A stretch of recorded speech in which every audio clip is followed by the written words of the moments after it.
Jangan buang-buang waktu untuk menoleh ke belakang. Yesus bilang, siapa siap membajak dan menoleh ke belakang, dia tidak layak bagiku. Stop menangis, stop berlarut-larut.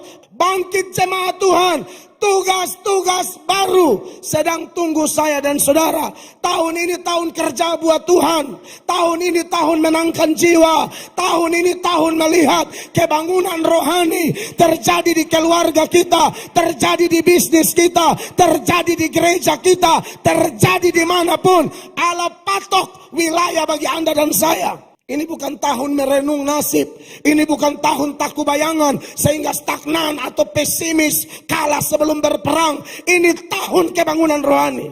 Bangkit, maju, tuntaskan tugas-tugas dari Tuhan. Amin.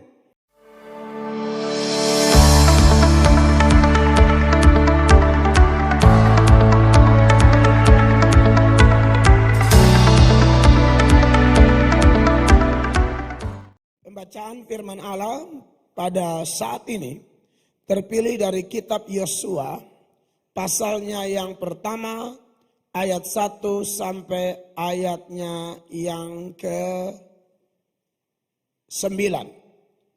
Yosua 1 ayat 1 sampai 9. Mari kita baca bergantian, berbalas-balasan ayat ini. Lalu nanti ayat 9 kita ketemu di sana atau baca sama-sama. Ayatnya yang pertama, sesudah Musa hamba Tuhan itu mati, berfirmanlah Tuhan kepada Yosua bin Nun, abdi Musa itu demikian. Ayat 2 keras.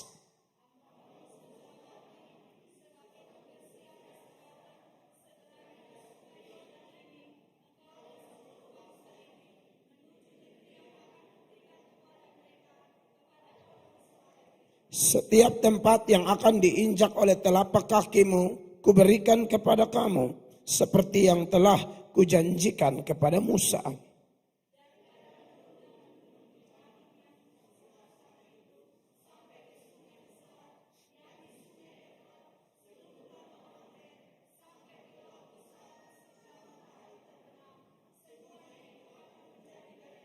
Seorang pun tidak akan dapat bertahan menghadapi engkau seumur hidupmu, seperti aku menyertai Musa. Demikianlah aku akan menyertai engkau. Aku tidak akan membiarkan engkau dan tidak akan meninggalkan engkau.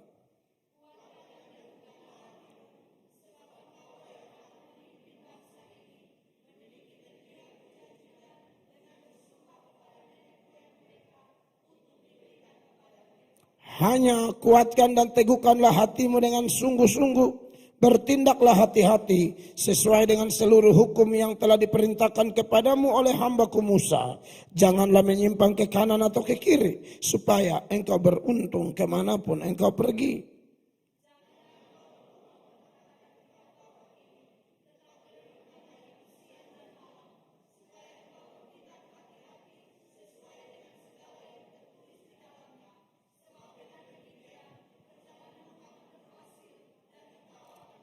Sembilan, 2, 3, bukankah telah kuperintahkan kepadamu? Kuatkan dan teguhkanlah hatimu. Janganlah kecut dan tawar hati. Sebab Tuhan Allahmu menyertai engkau kemanapun engkau pergi. Beri tepuk tangan yang meriah untuk firman Allah yang akan menjadi berkat dan kekuatan bagi kita pada hari ini. Ada tema baru yang saya soroti mengawali tahun baru kita mulai hari ke-8 sekarang dan hari-hari yang ada di depan kita. Tema itu adalah bangkit, maju, dan tuntaskan tugas-tugas dari Tuhan. Sekali lagi, temanya adalah bangkit, maju, dan tuntaskan tugas-tugas dari Tuhan. Bapak Ibu jemaat yang diberkati oleh Tuhan Yesus Kristus, kita semua imani, kita semua sepakat, kita semua setuju bahwa Tuhan bukan tidak ada kerja memasukkan kita di tahun 2023. Amin. Tuhan bukan iseng atau sengaja-sengaja kasih masuk kita di tahun 2023. Kita yakin Tuhan punya agenda khusus, Tuhan punya tugas-tugas yang Tuhan mau saya dan saudara lakukan secara bersama-sama menurut panggilan kita, talenta kita, bidang kita, profesi kita masing-masing. Melalui daya kita, dana kita, doa kita, ide-ide terbaik kita. Supaya tahun ini menjadi tahun di mana tugas-tugas yang Allah percayakan bagi Anda dan saya menjadi berhasil, menjadi beruntung, menjadi berdampak bagi sekeliling kita. Saya percaya orang beriman sepakat dengan itu, bahwa kita tidak hidup sembarangan. Orang yang tidak kenal Tuhan mungkin dia tidak ngerti apa tujuan dia hidup, kenapa dia masih hidup. Tapi anak-anak Tuhan semua yang ada di sini, saya yakin kita punya satu pikiran, satu roh, sepakat bahwa Allah punya rencana terbaik bagi saya dan saudara. Amin Bapak Ibu. Nah oleh karena itu kita perlu mendengarkan firman Tuhan pada saat ini. Sebab kalau kita baca mulai dari ayat 1 dari nats yang mau kita bahas ini, firman Allah berkata, sesudah Musa hamba Tuhan itu mati, berfirmanlah Tuhan kepada Yosua bin Nun abdi Musa itu, dan seterusnya. Garis bawahi kalimat berfirmanlah Tuhan kepada Yosua bin Nun. Bapak Ibu, kalau kita belajar biografinya Musa dan Yosua, bagaimana pelayanan mereka, bagaimana pengalaman iman mereka, khususnya Yosua yang kita bahas ini, dia juga orang hebat, orang luar biasa. Orang yang punya keunggulan-keunggulan tertentu di dalam kehidupan dia sebagai orang percaya. Tetapi luar biasanya, orang dengan kualitas iman atau rohani seperti Yosua pun masih terus terima firman, masih terus dengar firman, masih terus menyambut firman. Nah kalau saya dan Bapak Ibu pikir-pikir kerohanian kita, perjalanan iman kita, kesetiaan kita, lalu kita uji masing-masing seberapa setia saya dan saudara, seberapa total saya dan saudara, seberapa luar biasa kita bersemangat di tahun lalu Allah bawa masuk kita ke tahun ini, lalu kita bandingkan dengan tokoh Yosua ini. Andai kata ternyata setelah kita baca, kita evaluasi, periksa diri kita masing-masing, dan kita menemukan, wah saya tidak sehebat Yosua, saya tidak sesetia Yosua, saya tidak seluar biasa Yosua. Maka dengar Bapak Ibu, kalau itu kesimpulannya, maka saya dan Bapak Ibu lebih lagi, lebih jauh, lebih dalam membutuhkan firman Allah. Karena orang sekelas dia, orang sehebat dia masih terima firman, masih diingatkan terus, masih diarahkan terus, masih dituntun terus. Apatah lagi kita yang jatuh bangun, apatah lagi kita yang timbul tenggelam, apatah lagi kita yang kalau butuh Tuhan bercari. Kalau rasa Tuhan itu penting baru kita datang, saya rasa kita lebih butuh Tuhan Allah. Kita lebih butuh firman, kekasih-kekasih Tuhan. Menarik. Kalau kita belajar seputaran teks ini firman ini datang di saat Alkitab berkata, sesudah Musa hamba Tuhan itu mati. Lalu di ayat 2 dia beri penekanan lagi. Hambaku Musa telah mati. Sebab itu bersiaplah sekarang, seberangilah sungai Yordan ini, dan seterusnya. Bapak Ibu, Musa ini adalah tokoh yang luar biasa Tokoh yang sangat hebat. Hanya memang sehebat-hebatnya hamba Tuhan pasti ada gagalnya. Musa gagal, tidak bisa masuk tanah Kanaan. Maka dia meninggal di sekitar dataran Moab, yang sekarang ada di Jordania, yang ada gunung Nebonya. Dari atas gunung Nebo itulah Musa melihat seluruh keindahan Yerusalem. Musa pasti mati masuk surga. Pasti selamat. Ditandai ketika Yesus ada di atas gunung Tabor yang dikenal dengan gunung transfigurasi, di mana Yesus berubah wujud. Lalu ada dua tokoh yang mewakili Taurat dan mewakili para nabi, yaitu Musa mewakili Taurat lalu Elia mewakili semua nabi. Ada di sebelah kanan Yesus yang mewakili perjanjian baru. 3 tokoh ini juga tidak kebetulan. Nah, dengan hadirnya Musa, ketahuan Musa pasti mati masuk surga. Tapi Musa banyak kehilangan berkat. Sekali lagi, orang percaya saya akan ingatkan terus menerus supaya kita jangan goncang. Orang yang sudah terima Yesus tidak ada penghukuman bagi kita. Tidak ada. Kita pasti mati masuk surga. Yang setuju beri tepuk tangan dulu. Yang meriah bagi Tuhan. Ya. Roma 8 ayat 1. Firman Allah berkata demikianlah sekarang. Tidak ada penghukuman bagi mereka yang ada dalam Kristus Yesus. Tetapi sebagaimana Musa pasti selamat, tapi kehilangan banyak berkat karena tidak menghormati kekudusan nama Tuhan di hadapan bangsa Israel. Maka hal yang sama, kalau Musa yang begitu spesial di mata Allah saja bisa rugi, bisa kehilangan banyak berkat jasmani, mana mungkin kita lolos? Tidak bisa. Kita bisa kehilangan berkat kalau materi belum hilang, sukacita hilang. Kalau materi masih lengkap, damai sejahtera tidak ada. Makanya mau fasilitas mewah, makan enak kayak apapun. Tapi ini hati ini kayak ada yang kurang, ada yang kosong. Kenapa? Karena salah satu manifestasi cara Tuhan menegur seseorang, sekalipun dia anak Tuhan sejati yang pasti masuk surga, cara Tuhan adalah dia nanti kurang damai, kurang sukacita, mulai gelisah dan lain sebagainya. Nah, pada hari ini Bapak Ibu jemaat yang diberkati Tuhan, kita diingatkan Musa yang hebat ini, walaupun ada kekurangan sana sini, dia meninggal. Secara emosional, Musa punya hubungan dan pengaruh yang begitu besar kepada Israel dan Yosua secara khusus. Pengaruhnya besar. Maka meninggallah Musa ini menurut Ulangan pasal 34 ayat 5 dan ayat 6. Tapi mayatnya tidak diketahui sampai sekarang kuburnya di mana, saudara-saudara. Perhatikan ayat ini. Lalu matilah Musa hamba Tuhan itu di sana di tanah Moab sesuai dengan firman Tuhan.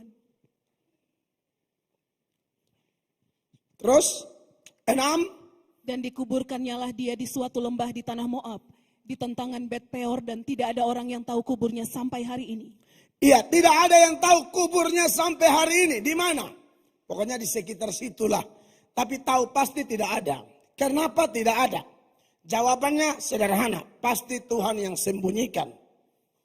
Kenapa Tuhan sembunyikan, saudara-saudara? Ternyata di perjanjian lama tidak ada keterangannya. Tapi di perjanjian baru itu ada keterangan. Gara-gara jenazah dari hamba Tuhan ini. Itu kepala malaikat dan kepala setan bertengkar. Kepala malaikat dan kepala setan.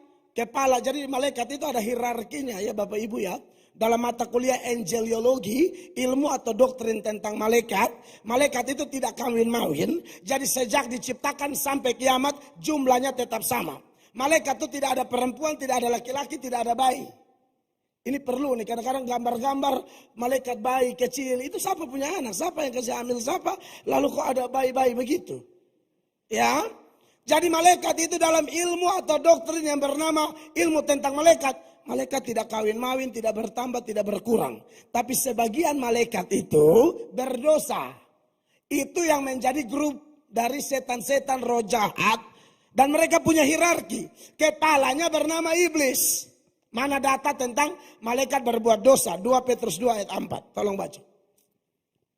Sebab jikalau Allah tidak menyayangkan malaikat-malaikat yang berbuat dosa, tetapi melemparkan mereka ke dalam neraka, dan dengan demikian menyerahkannya ke dalam gua-gua yang gelap untuk menyimpan mereka sampai hari penghakiman. Ini latar belakang setan Bapak Ibu. Jadi malaikat itu mantan setan. Salah, setan itu mantan malaikat. Yang kehilangan kesucian tapi tidak kehilangan kuasa. Ini perlu tahu latar belakang ini. Jadi lawan fight-nya setan itu malaikat, bukan kita. Kita ini dia telan. Kita ini kayak nyamuk, setan tuh kayak cecak atau tokek. Mengerti Bapak Ibu? Ini penggambaran sederhana ya. Kita tuh kayak nyamuk, setan tuh kayak cecak lah minimal. Diam-diam merayap. Hap. Lalu ditangkap, ya kan? Nah saudara, makanya Kita ibarat nyamuk-nyamuk ini, kalau Tuhan tidak jaga kita, kita habis. Kita habis, saudara-saudara. Kita habis, hanya tunggu salah dia hap, innalillahi. Tapi coba kalau saya pegang itu nyamuk, cecaknya berani datang? Tidak berani. Begitulah kalau kita di tangan Tuhan. Beri tepuk tangan dulu yang meriah bagi Tuhan. Kita harus di tangannya. Kalau tidak, aduh, diam-diam merayap. Ya, kita kena hap dan selesai Bapak Ibu terkasih. Nah, jadi lawan fight-nya iblis itu malaikat. Malaikat itu punya hierarkinya. Saudara pernah dengar malaikat nama Jibril. Nah, itu utusan pembawa pesan. Sebenarnya ada banyak seperti Rafael. Dari kata Rafa dan El. Malaikat yang suka bawa penyembuhan. Tapi ada yang namanya Mikael. Nah, Mikael itu kepalanya malaikat-malaikat. Mereka rebutan jenazah Musa. Perhatikan, Yudas ayat 9. Yudas cuma satu pasal, jadi baca langsung ayatnya. Ayat 9. Tetapi penghulu malaikat Mikael ketika dalam suatu perselisihan bertengkar dengan iblis mengenai mayat Musa, tidak berani menghakimi iblis itu dengan kata-kata hujatan, tetapi berkata kiranya Tuhan menghardik engkau. Mikael dan iblis bertengkar berebutan jenazah Musa. Kenapa? Ada banyak pandangan, tapi pandangan yang paling bisa diterima itu begini. Setan itu mau ambil jenazah Musa karena setan punya misi besar. Setan tahu bahwa dosa yang paling dibenci oleh Allah adalah dosa penyembahan berhala. Tidak boleh ada Allah lain, jangan buat patung berupa apapun dan lain sebagainya. Pokoknya tidak boleh ada Allah lain. Setan juga tahu bahwa Israel ini paling sering jatuh dalam dosa ini. Israel. Sedangkan Israel dan Musa punya hubungan emosional yang luar biasa. Maka pandangan yang bisa diterima itu. Pandangan itu mengatakan setan mau merebut jenazah ini. Supaya setan akan menjadikan kuburan Musa, mayat Musa menjadi berhala atau pusat pujian penyembahan dari Israel. Karena ini bangsa paling terjebak. Baal yang patung aja dia sembah. Ya, Asyera dan lain sebagainya dia sembah. Apalagi dia tahu jelas-jelas ini adalah kuburan dari sang nabi besar. Pemimpin yang hebat itu tak bisa dihindari. Setan akan bekerja begitu rupa sehingga kuburan menjadi tempat penyembahan. Kebenaran ini bisa diterima karena jangankan kabar kuburan Musa. Kuburan nenek-nenek kita saja. Andai kata kita tidak diterangi oleh firman. Andai kata kita tidak dijelaskan khotbah-khotbah. Bukankah banyak di antara kita yang minta nama ke kuburan? Ya, anak sakit ke kuburan, minta angka ke kuburan. Jujur saja ini. Saya dibesarkan dari keluarga yang pegang ini tradisi. Kami jarang baca Alkitab. Kalaupun dengar sepintas lalu, apalagi pengajaran yang ketat seperti ini, mana ada tempo itu? Sorry ya. Oknum-oknum pendeta tertentu baca di lain, hantam di lain, jadi kita tidak paham. Tambah lagi kita masuk gereja 1 tahun 1 kali, kadang 2 tahun 1 kali. Kalau mau bikin lebih lengkap 3 tahun 1 kali. Baru muncul di gereja. Mana kita tahu ajaran-ajaran yang bilang terkutuklah orang yang panggil arwah. Seperti di Imamat 20 ayat 6 ya kalau tidak salah. Kalau saya salah saya mohon maaf ya. Coba. Orang yang berpaling kepada arwah atau kepada roh-roh peramal, yakni yang berzina dengan bertanya kepada mereka, aku sendiri akan menentang orang itu dan melenyapkan dia dari tengah-tengah bangsanya. Mana kita tahu ayat-ayat ini dulu? Saudara tahu kenapa Saul dihukum mati? Karena panggil arwah. Walaupun arwah Samuel itu setan yang menyamar sebagai Samuel. Alkitab berkata setan saja bisa menyamar jadi malaikat terang. Apalagi cuma nenek dan rote. Saya harus bilang ini loh. Nenek dari Tiongkok, Kung, Kiu, MP. Itu lebih gampang.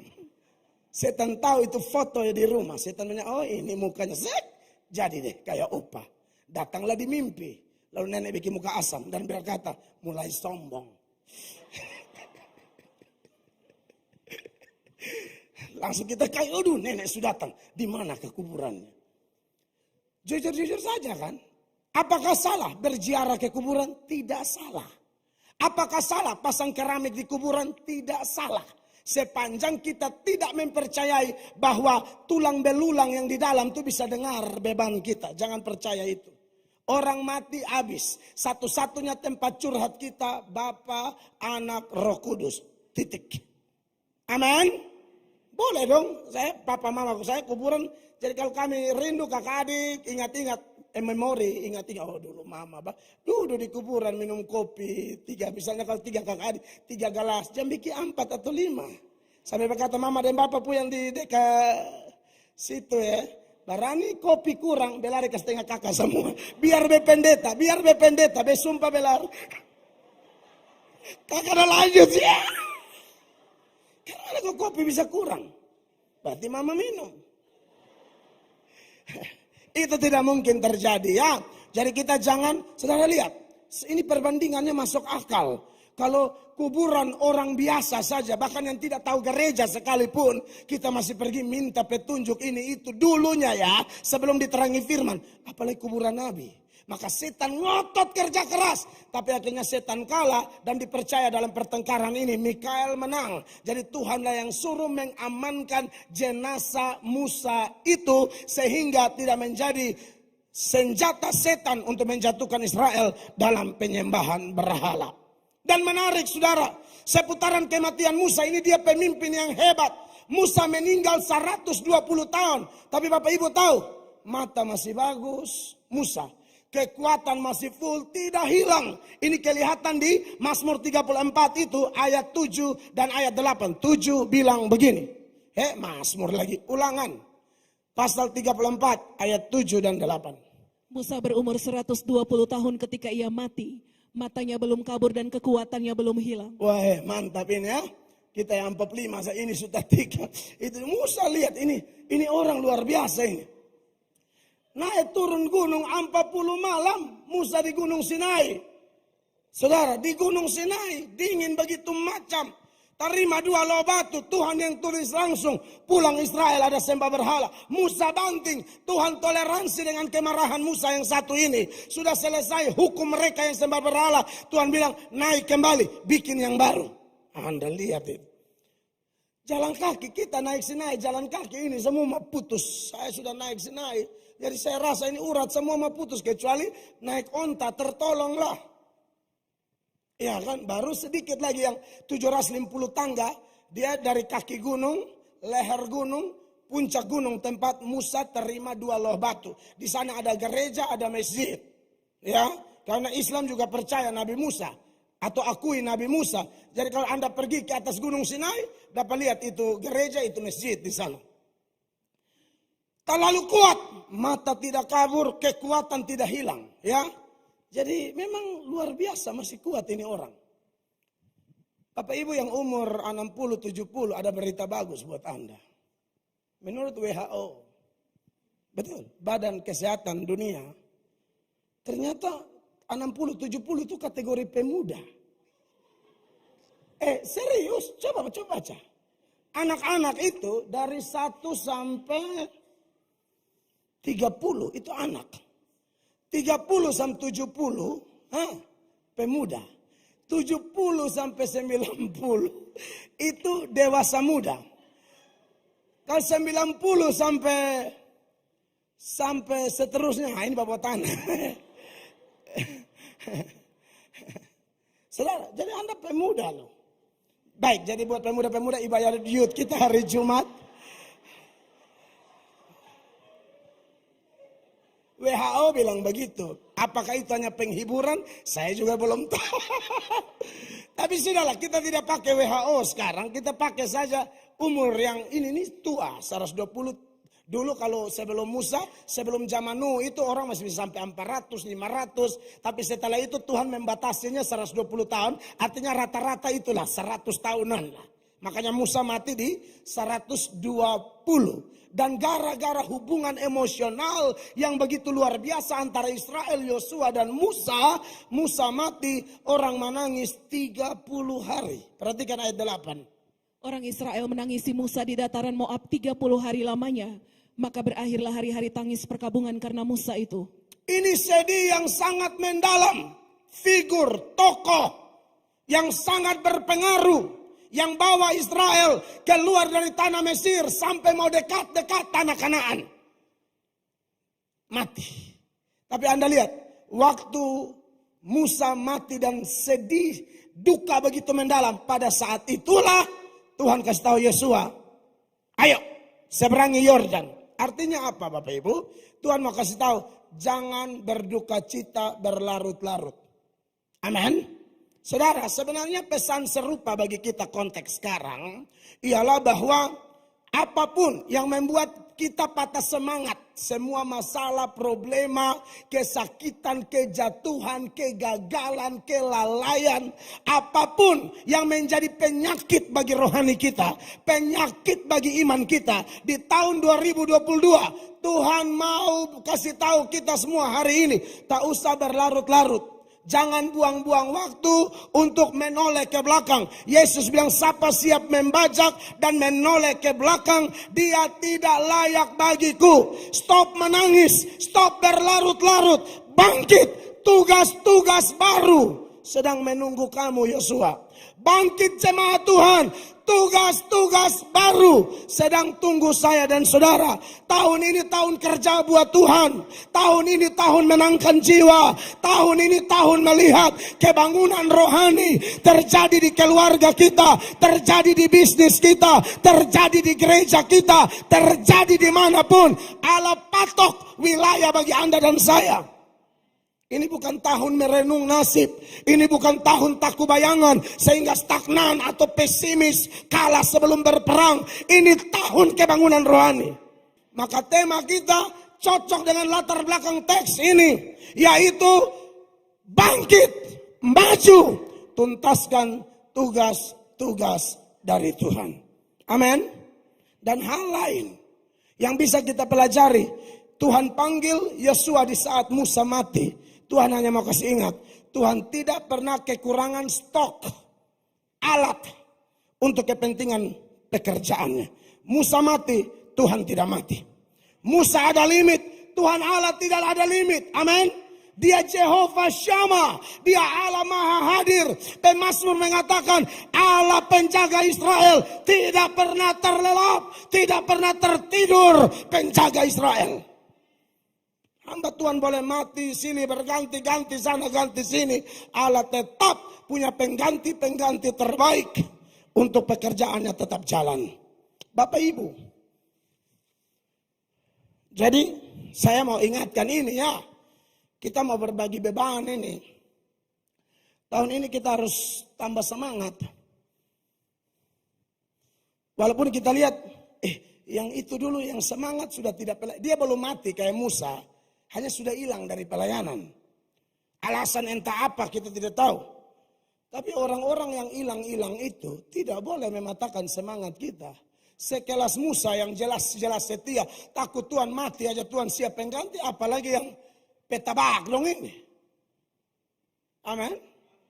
Apalagi yang sebentar komitmen lain, bikin lain, sebentar panas-panas tai ayam, tak kuju hilang. Kita tidak bisa buang-buang waktu dengan melihat contoh-contoh buruk ini. Kita tidak bisa buang-buang energi dengan melihat teladan-teladan yang tidak alkitabiah ini. Lalu mematahkan semangat kita. Oh, tidak ada urusan. Kristen bukan jalan di tempat. Kristen berlari. Makanya Paulus setelah bertobat, Paulus bilang, Tuhan mau kita lari, bukan jalan di tempat. Makanya Filipi 3 ayat 12. Anda lihat itu firman Allah berkata apa di sana. Bukan seolah-olah aku telah memperoleh hal ini atau telah sempurna, melainkan aku mengejarnya kalau aku dapat juga menangkapnya, karena aku pun telah ditangkap oleh Kristus Yesus. Aku mengejarnya. Ayat 13 sama-sama jemaat. 1, 2, 3. Saudara-saudara, aku sendiri tidak menganggap bahwa aku telah menangkapnya, tetapi ini yang kulakukan. Aku melupakan apa yang telah di belakangku dan mengerahkan diri kemana? Kepada apa yang di hadapanku. 14, 2, 3. Dan berlari-lari kepada tujuan untuk memperoleh hadiah, yaitu panggilan surgawi dari Allah dalam Kristus Yesus. Yang mau berlari dalam Tuhan beri tepuk tangan. Ini bukan tahun mode show, ini bukan tahun jalan santai, ini tahun sprint, lari cepat. Ini tahun baru hari ke-8, jangan padam.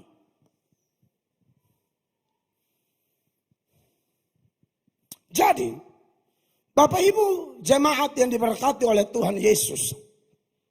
Tuhan mau kita bangkit ini tahun. Tuhan mau kita maju ini tahun. Pekerjaan besar menunggu kita.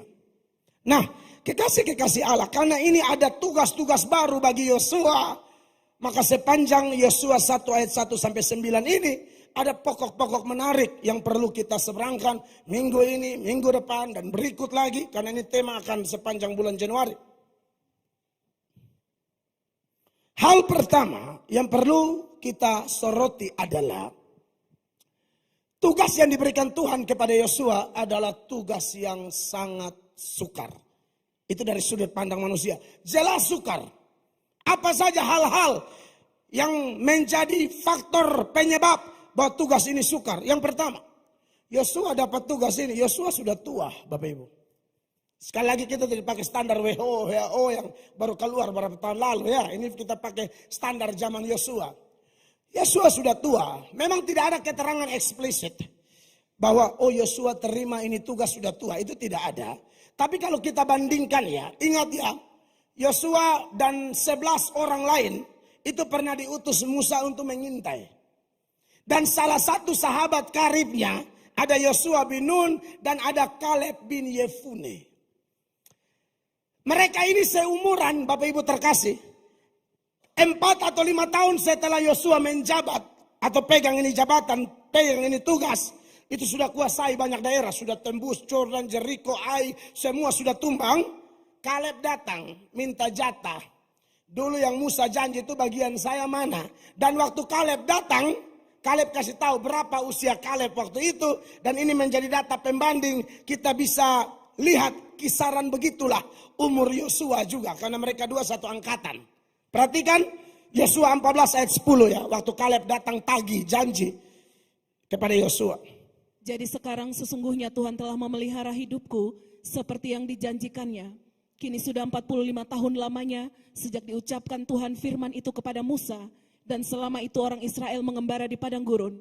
Jadi sekarang telah berumur 85 tahun aku hari ini.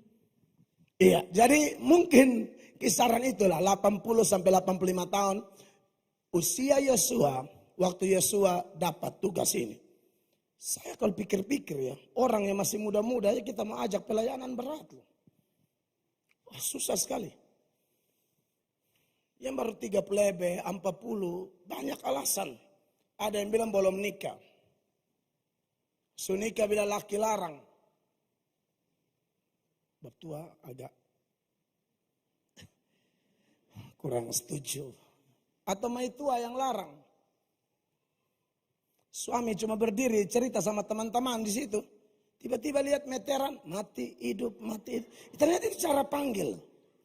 Jadi ada ibu tertentu dia bicara panggil laki, kasih turun meteran. Kalau dia tak lama kasih naik, kasih turun lagi. Maka laki sudah tahu dan berkata kawan-kawan beta harus kembali. Kenapa? Mati hidup. Jadi saudara lihat di sini. Nanti terakhir bilang, Pak Tua bilang jaga dulu kita program mau cari anak.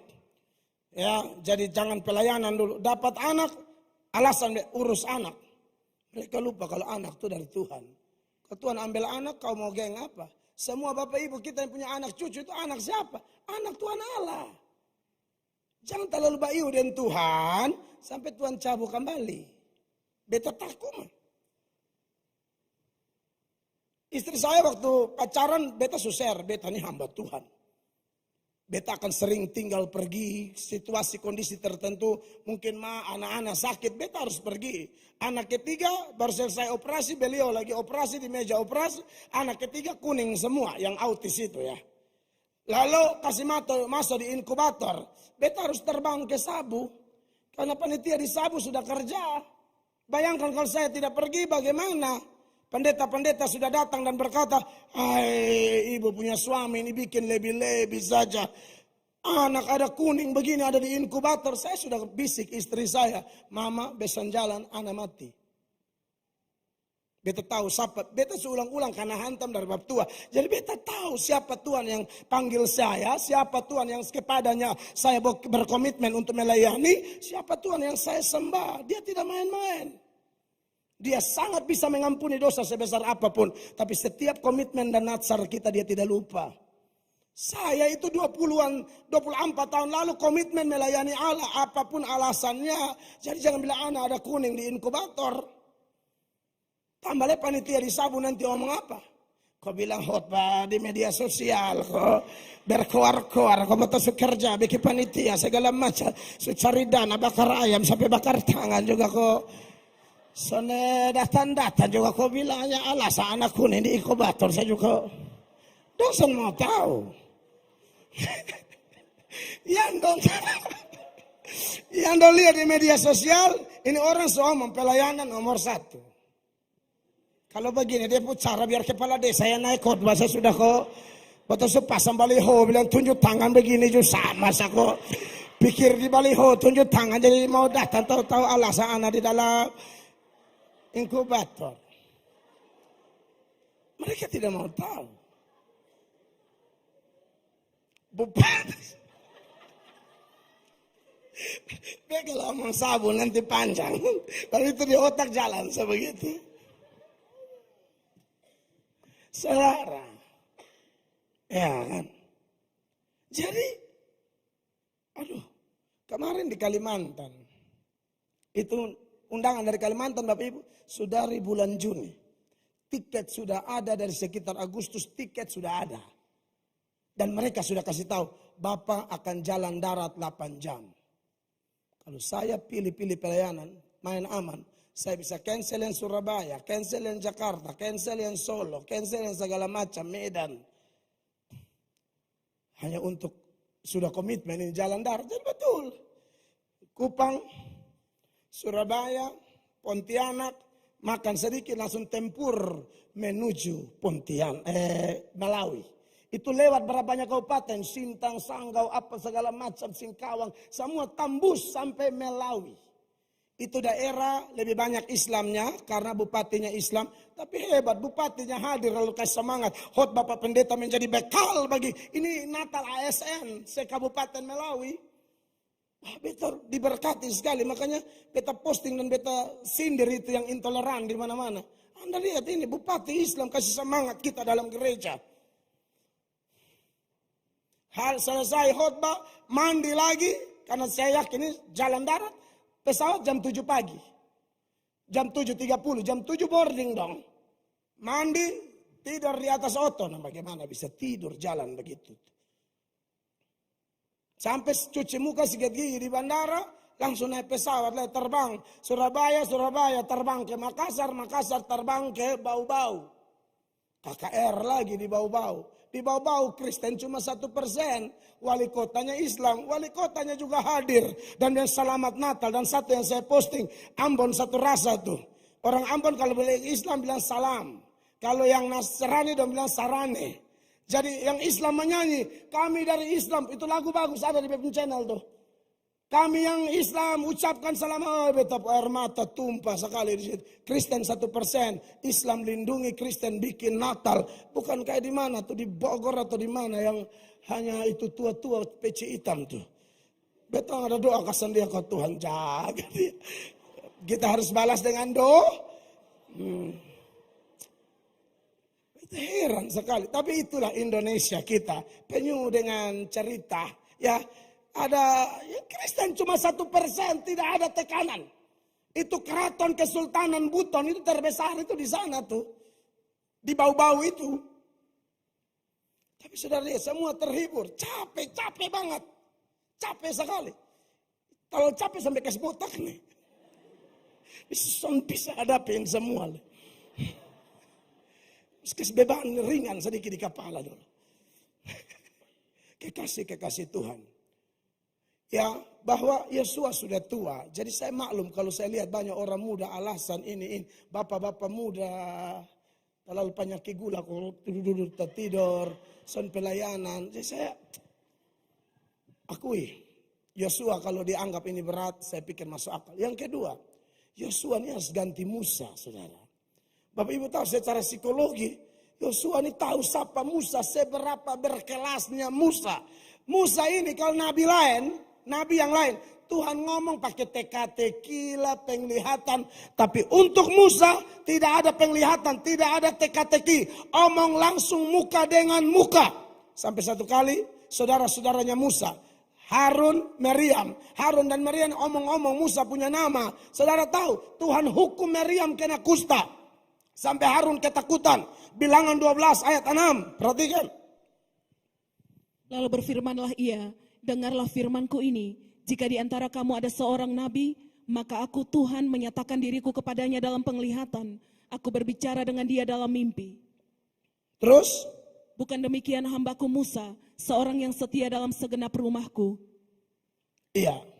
9. Berhadap-hadapan aku berbicara dengan dia terus terang, bukan dengan teka-teki, dan ia memandang rupa Tuhan. Mengapakah kamu tidak takut mengatakan hambaku Musa, mengatai hambaku Musa? Iya, ini mereka kakak adik. Mungkin karena lihat adik mereka. Jadi mereka omong enak-enak, tidak bisa. Adik-adik, tapi ini hamba Tuhan. Bukan masalah adik, ini masalah dia diurapi khusus. Makanya Tuhan Yesus itu tidak dihargai dalam keluarga. Di luar rumah dihormati, tapi dalam keluarga tidak dihormati. Ya, saya bersyukur sama keluarga ini hargai saya. Awal-awal tidak. Awal-awal tidak. Mereka tidak percaya kalau anak yang paling kacau ini bisa jadi pendeta. Itu mereka tidak percaya. Tapi seiring berjalan waktu saudara-saudara saya dukung saya. Dulu yang paling tidak dukung orang-orang dekat. Bapak, mama, kakak, adik. Mereka masih uji juga mungkin. Ini betul atau tidak. Nah kalau Musa ini Tuhan pilih langsung benar-benar. Akhirnya apa yang terjadi? Saudara lihat. Sebab itu bangkitlah murka Tuhan terhadap mereka, lalu pergilah ia. 10. Dan ketika awan telah naik dari atas kemah, maka tampaklah Miriam kena kusta putih seperti salju. Ketika Harun berpaling kepada Miriam, maka dilihatnya bahwa dia kena kusta. Lalu Harun bilang apa sama adiknya? Lalu kata Harun kepada Musa, ah Tuanku, janganlah kiranya timpakan kepada kami dosa ini yang kami perbuat dalam kebodohan kami. Saudara, Yosua tahu persis bahwa yang Tuhan omong ini betul. Karena ada saat di mana Tuhan itu bicara dengan Musa langsung seperti teman. Yosua tidak ikut bicara, tapi Yosua tahu keadaan itu. Ini tercatat di Keluaran pasal 33 mulai ayat 9. Perhatikan. Keluaran 33 mulai ayat 9. Apabila Musa masuk ke dalam kemah itu, turunlah tiang awan dan berhenti di pintu kemah, dan berbicaralah Tuhan dengan Musa di sana. 10. Setelah seluruh bangsa itu melihat bahwa tiang awan berhenti di pintu kemah, maka mereka bangun dan sujud menyembah masing-masing di pintu kemahnya. Semua sujud menyembah. Ini Tuhan Allah pencipta langit dan bumi hadir. Tapi Tuhan bisa panggil Musa. Cerita sama kayak kita. Di sini saudara bisa ketemu Pak Gu, Pak Wali atau Pak Menteri. Bisa cerita kayak sahabat. Kalau bisa saudara posting. Bersama teman gua, Pak Gu, enak. Ya kan? Cerita kayak saudara. Ini bukan Pak Gu atau Pak Wali atau Pak Presiden. Tuhan Allah. Roh Allah nih. Pencipta langit dan bumi ini. Sumber napas nih. Sudah di mana? 11. Dan Tuhan berbicara kepada Musa dengan berhadapan muka, seperti seorang berbicara kepada temannya. Bayangkan saja. Kemudian kembalilah ia ke perkemahan, tetapi abdinya Yosua bin Nun, seorang yang masih muda, tidaklah meninggalkan kemah itu. Yosua tahu kejadian itu. Nah sekarang dia mesti ganti ini figur yang begini hebat ini.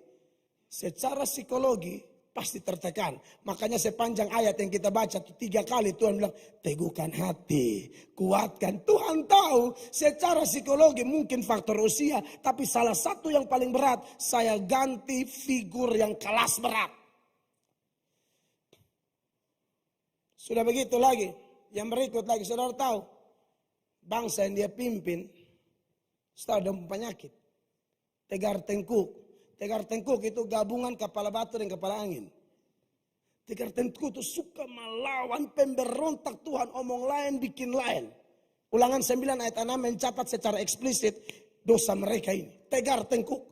Jadi ketahuilah bahwa bukan karena jasa-jasamu Tuhan Allahmu memberikan kepadamu negeri yang baik itu untuk diduduki. Sesungguhnya engkau bangsa yang tegar tengkuk.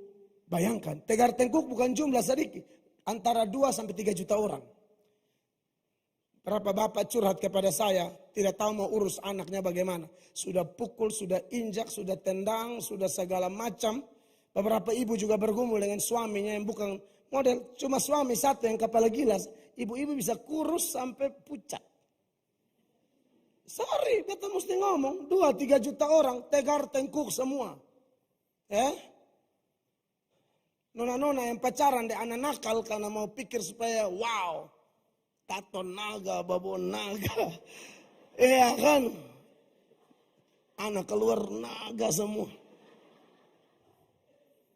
Bangga banget kan kalau dulu ada nona-nona muda. Paling bangga pacaran dan preman. Rasa aman, nyaman. Dulu kan kalau kita pacaran mau antar pulang pakai bea mau lampu 5. Antar sampai rumah. Antar sampai rumah. Ya nona senang. Sama kayak ketemu oto. Padahal yang sepir. Tunggu beda apa di luar lu mati. Saudara yang diberkati oleh Tuhan Yesus. Ini Tegar Tengkuk. Yosua pernah rasa sikap Tegar Tengkuk ini. 12 pengintai. Yang 10 datang bawa berita buruk. Separuh realitas, separuh tidak realitas sih sebenarnya. Mereka menakut-nakuti. Yosua dan Kaleb kasih berita penguatan. Suruh bilang kita maju, kita menang. Jangan memberontak terhadap Allah.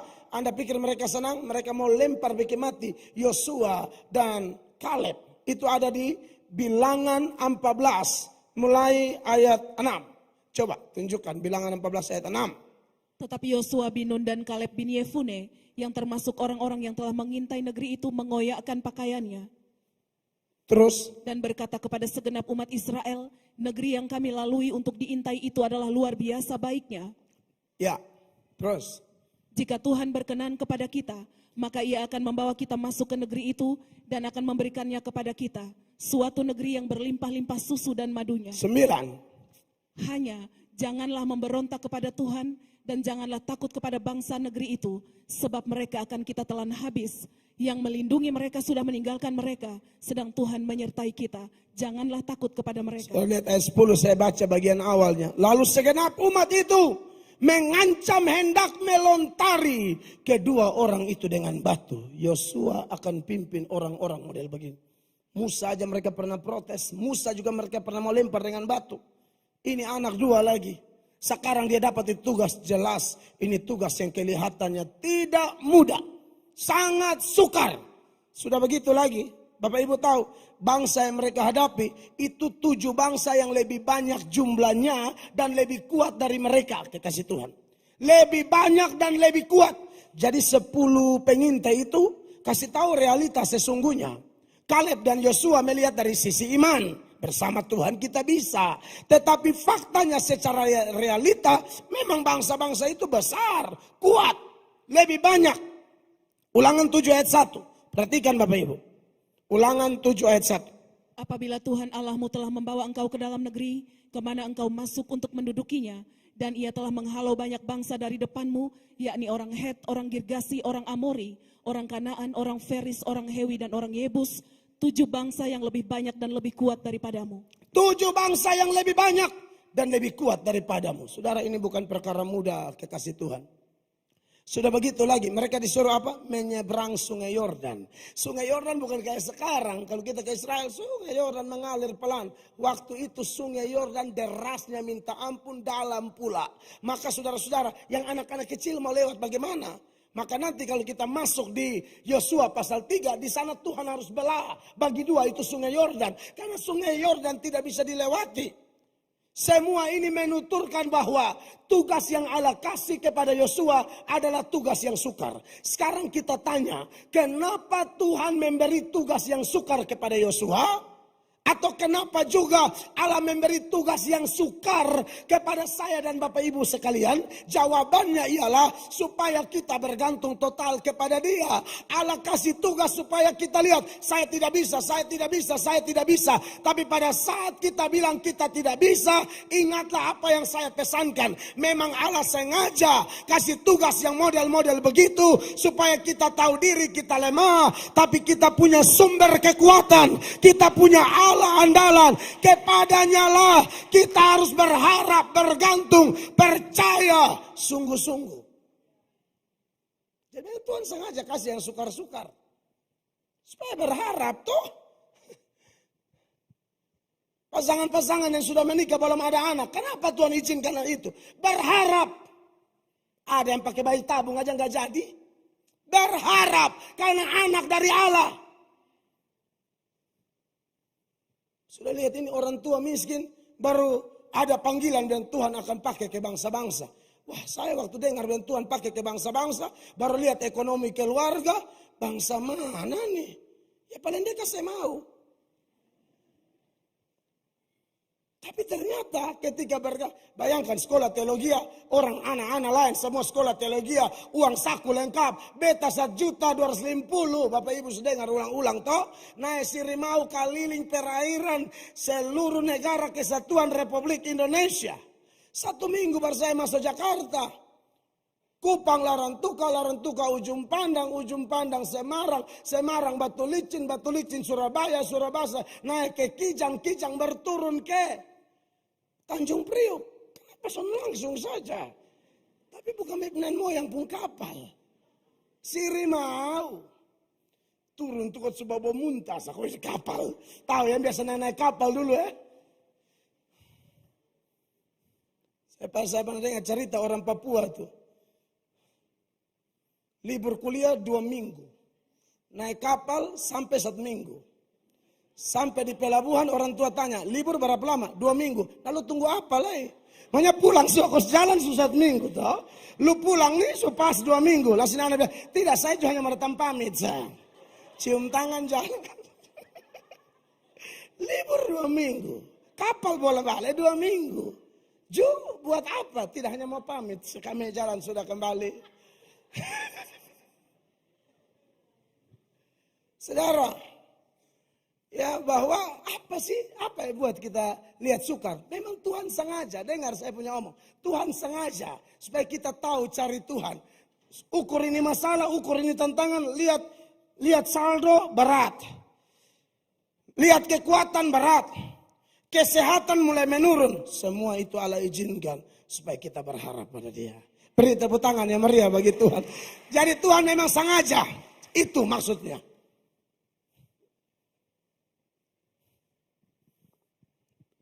Ungkapan Tuhan sengaja ini bagi beberapa orang mungkin kok kurang enak ya di telinga. Tapi kenapa kurang enak? Biasa aja.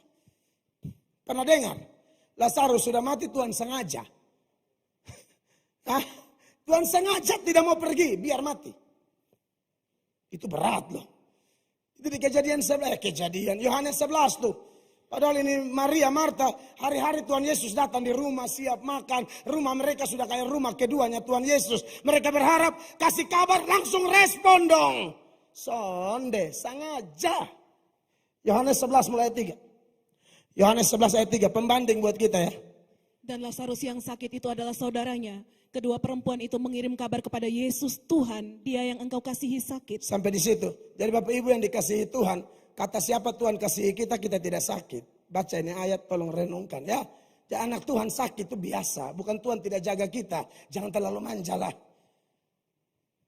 Terus 4. Ketika Yesus mendengar kabar itu, Ia berkata, penyakit itu tidak akan membawa kematian. Tidak akan. Tetapi akan menyatakan kemuliaan Allah.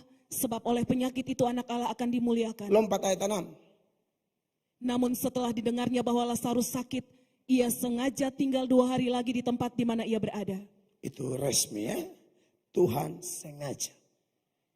Kalau Tuhan tidak sengaja, Lazarus tidak jadi mati. Pergi ke Tuhan Yesus ini sedalam nama, lah kemudian dia pun nama sudah sembuh. Kalau kita dalam nama, sudah dalam nama, mati lagi.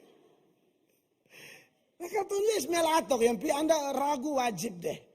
Beta sebab bukan tipe hamba Tuhan yang suka promosi yang perlu bukan khotbah ajar firman, promosi yang putar balik.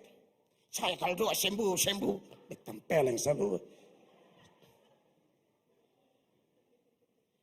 Karena Tuhan sakit salah di mana? Paulus sakit, Elisa sakit. Mereka iman hebat, saya sakit kok. Kenapa kita tidak boleh sakit? Makanya tidur jalan. Iya toh, makan jangan terlalu banyak minyak babi apa segala. Bejo omong ke mengerti. Beta ada belajar juga.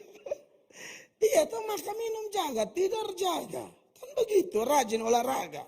Jangan bilang haleluya, haleluya. Sakit baru bilang, Tuhan mengasihi beta ke Lazarus. Lu mulai aneh. Kalau Tuhan tidak sengaja sembuh, tapi Tuhan sengaja mati. Tapi setelah mati apa yang terjadi?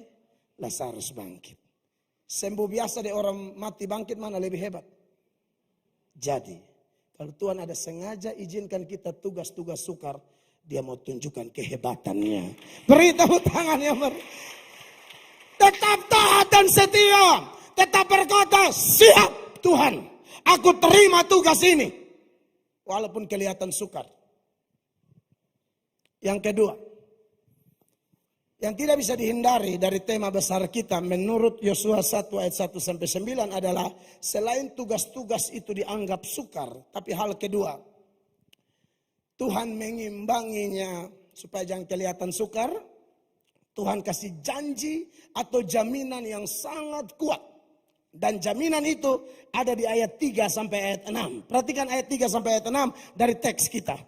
Setiap tempat yang akan diinjak oleh telapak kakimu, kuberikan kepada kamu. Itu pasti. Seperti yang telah kujanjikan kepada Musa. Dan terbukti ya, kalau kita belajar seluruh kitab Yosua, Tuhan janji dapat semua. 4. Dari padang gurun dan gunung Libanon yang sebelah sana itu, sampai ke sungai besar yakni sungai Efrat, seluruh tanah orang Het sampai ke laut besar di sebelah matahari terbenam. Semuanya itu akan menjadi daerahmu. Amin. 5. Bapak Ibu mari kita baca 2, 3. Seorang pun tidak akan dapat bertahan menghadapi engkau seumur hidupmu, seperti aku menyertai Musa, demikianlah aku akan menyertai engkau. Aku tidak akan membiarkan engkau dan tidak akan meninggalkan engkau. 6, 2, 3. Kuatkan dan teguhkanlah hatimu, sebab engkaulah yang akan memimpin bangsa ini memiliki negeri yang kujanjikan dengan bersumpah kepada nenek moyang mereka untuk diberikan kepada mereka. Bapak Ibu, inilah cara Tuhan supaya itu beban-beban yang berat, yang sukar itu terasa enteng dan enak. Ini sudah menjadi gayanya Tuhan. Tiap kali Tuhan mau pakai orang, Tuhan kasih tugas, Tuhan kasih beban kepada siapapun. Pahlawan-pahlawan iman dalam perjanjian lama, perjanjian baru, termasuk kita hari ini sama. Pola Tuhan masih sama. Kalau Allah kasih tugas atau beban yang kelihatan sukar, Allah barengi dengan janji, jaminan. Tidak ada. Tuhan kasih tugas, beban, lalu Allah tidak janji apa-apa, Allah tidak jamin apa-apa. Wah, kita bisa gila, saudara-saudara. Siapa kuat, siapa mampu. Tapi Allah tahu kita terbatas, Allah hibur kita, Allah jaminkan kita bahwa penggenapan-penggenapan seperti ini akan terjadi. Saudara, Yosua 85 ya, tantangan cukup berat. Tapi coba kita bandingkan dengan tokoh yang lain. Anda tahu Nuh toh? Nuh itu dipanggil Allah usia berapa? 500 tahun. 500. Dapat tugas proyek besar, bikin bahtera. Usia 500 kelihatan di Kejadian 5 ayat 32. Kejadian 5 ayat 32. Setelah Nuh berumur 500 tahun, ia memperanakan Sem, Ham, dan Yafet. Setelah ini diceritakan dunia tambah jahat. Allah menilik dunia, wah hancur benar. Maka Allah mulai berfirman kepada Nuh, tunjukkan Kejadian 6 ayat 12-13. 12-13 dulu. Allah menilik bumi itu dan sesungguhnya rusak benar. Sebab semua manusia menjalankan hidup yang rusak di bumi. Kemudian. Berfirmanlah Allah kepada Nuh, aku telah memutuskan untuk mengakhiri hidup segala makhluk. Sebab bumi telah penuh dengan kekerasan oleh mereka. Jadi aku akan memusnahkan mereka bersama-sama dengan bumi. Lalu Tuhan bilang apa sama Nuh di ayatnya yang ke-14. Buatlah bagimu sebuah batra dari kayu gofir. Dan seterusnya. Saudara-saudara, tapi Tuhan tidak hanya suruh kerja berat. Anda bayangkan, Yosua cuma 85, Nuh 500. Sudah begitu bangun bahtera, pakai alat apa? Alat-alat primitif. Anda bisa bayangkan sensor berapa banyak kayu, potong berapa banyak kayu, pahat berapa banyak kayu. Itu kerja bukan mudah. Lalu dia harus siapkan makanannya sendiri. Dan Anda tahu ini bahtera untuk simpan apa? Binatang. Setegar tengkuknya Israel, tapi orang Nuh urus buaya. Buaya itu katanya binatang paling setia loh. Kalau masih di air. Kalau dia naik di darat, berat. Nah, Anda pikir urus buaya, buaya laut, buaya darat, komodo, jablay. Itu semua. Saya tidak tahu jenis-jenis kayak dinosaurus begitu ya. Mungkin masih ada yang turunannya komodo begitu. Ada yang tidak tahu. Jerapah, onta, bebek, kea, penyu. Anda lihat itu. Kita gembalakan orang ini masih enak. Diciptakan menurut gambar dan rupa Allah. Punya akal budi, latar belakang sekolah semua. Kita khotbah begini connect. Ayam. Bebek. Pus. Aduh, saya pikir, saudara, sulit bukan? Dan Anda tahu, dia kerja berapa banyak tahun? 100 tahun. Karena dikasih tugas 500, Bahtera selesai, dia usia 600. Itu di Kejadian 7 ayat 6. Kejadian 7 ayat 6, perhatikan. Nuh berumur 600 tahun ketika air bah datang meliputi bumi. 7. Masuklah Nuh ke dalam bahtera itu bersama-sama dengan anak-anaknya dan istrinya dan istri anak-anaknya karena air bah itu. Anda lihat itu. Saudara yang masih umur 30-40 tidak melayani Tuhan. Aduh, itu mengerti. Ingat, sorga itu kalau orang mati, sorga itu harusnya tempat yang bernama, orang suka tulis di peti atau di keran bunga, rest in heaven. Istirahat di sorga. Kenapa istirahat? Orang capek. Siapa yang paling menikmati istirahat? Orang yang bekerja seharian, baru pulang, kunci kamar, setel AC atau kipas angin. Aduh, capek loh seharian. Putus kayu batu, lobi proyek, ini, itu, sana, sini. Capek. Jadi kalau dia istirahat, cocok. Tapi Anda bayangkan kalau hanya yang duduk kopi, main handphone, terkujud tidur. Anda hati bangka tidak? Kalau ada kerabat begini, misalnya dari Sabu dan Amfoang, tinggal hanya makan, angkat kaki, buang piring, jut tidur. Bukankah air mendidih kita siram? Ini harus siram nih. Siram di sebelah ini saja. Jam pas dia. Kau tidak capek tapi kau istirahat. Istirahat apa? Setan. Hah? Lu kerja apa? Iblis. Pemokol peta bah tahu ceke. Itu kan di Kupang. Menurut saya marah begitu boleh kok. Son tahu diri ini orang. Sumakan gampang. Tinggal fare. Kan begitu. Bikin asap bulat di ruangan. Bayangkan. Kopi san pernah putus. Terus berangka saya. Berkas punya.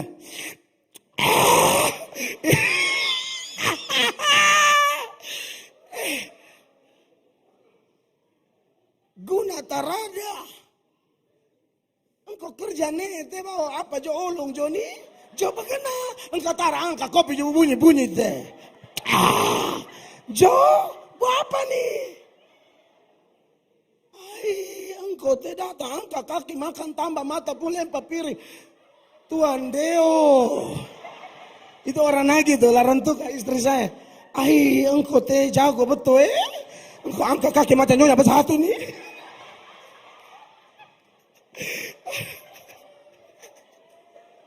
Beta pertama kali ke Larantuga, beb mertua bingung.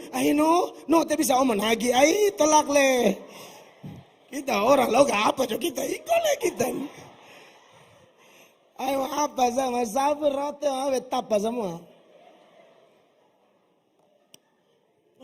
Duduk angkat kaki mati pung engkau nih. Saudara-saudara.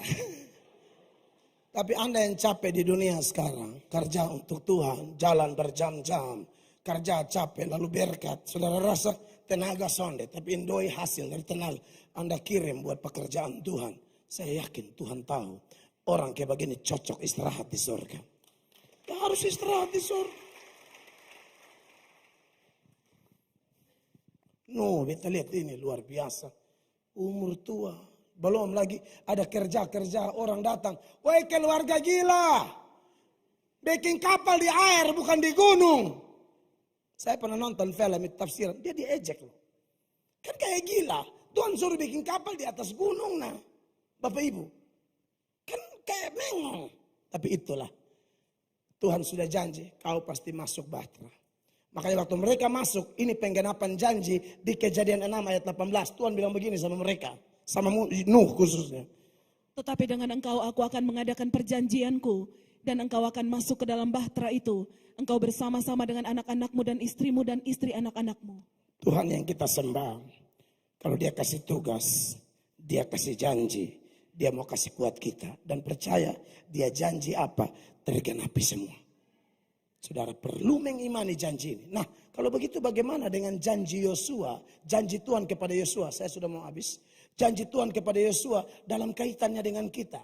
Saudara, kalau Anda baca itu janji yang tadi saya suruh baca ayat 3, 4, 5, 6. Ayat 3 dan 4 dan 6 itu tidak untuk kita. Itu hanya untuk Yosua waktu itu. Karena berkaitan dengan tanah Kanaan. Tanah yang kau injak, nah itu jadi milikmu. Ya, walaupun ada beberapa daerah yang Tuhan bilang jangan. Seperti daerahnya Esau, Edom dan lain sebagainya. Beberapa daerah itu bilang jangan. Jadi itu bukan janji tanpa batas, ada batasannya. Jadi hanya berlaku pada mereka. Tidak berlaku sekarang seperti ajaran teologi kemakmuran. Karena ada ayat ini, pilih orang pun tanah berinjak. Pindah. Sertifikat, rubah nama. Jangan bodoh dong. Bertuan rumah, gak usah parang. Lu mau ondor kok, mata kaki putus semua. Karena ada ajaran begitu, lihat orang oto jamas. Dalam nama Yesus pindah. Aku akan ada oto begini, brimob keluar. Bepo otot. Popor sanapan kalau naik di sini patah. Itu tidak berlaku buat kita. Lalu ada tidak yang buat kita? Ayat 5-nya. Cara lihatnya begini Bapak Ibu. Cara kalau lihat belajar janji-janji Tuhan yang Tuhan beri kepada hamba Tuhan tertentu. Kalau janji itu ada kaitan dengan nas perjanjian baru yang khusus bagi gereja. Berarti janjinya boleh kita ambil. Walaupun ceritanya berbeda. Kita tidak urusan sama tanah Kanaan. Kita punya pergumulan sendiri. Itu boleh diklaim. Nah itu ada di ayat 5. Perhatikan ayat 5. Seorang pun tidak akan dapat bertahan menghadapi engkau seumur hidupmu. Saudara percaya ini berlaku untuk kita? Kenapa? Tuhan bilang apa di Mazmur ini Roma 8 ayat 31. Sama-sama baca. 1, 2, 3. Sebab itu apakah yang akan kita katakan tentang semuanya itu? Haleluya. Jika Allah di pihak kita, siapakah yang akan melawan kita?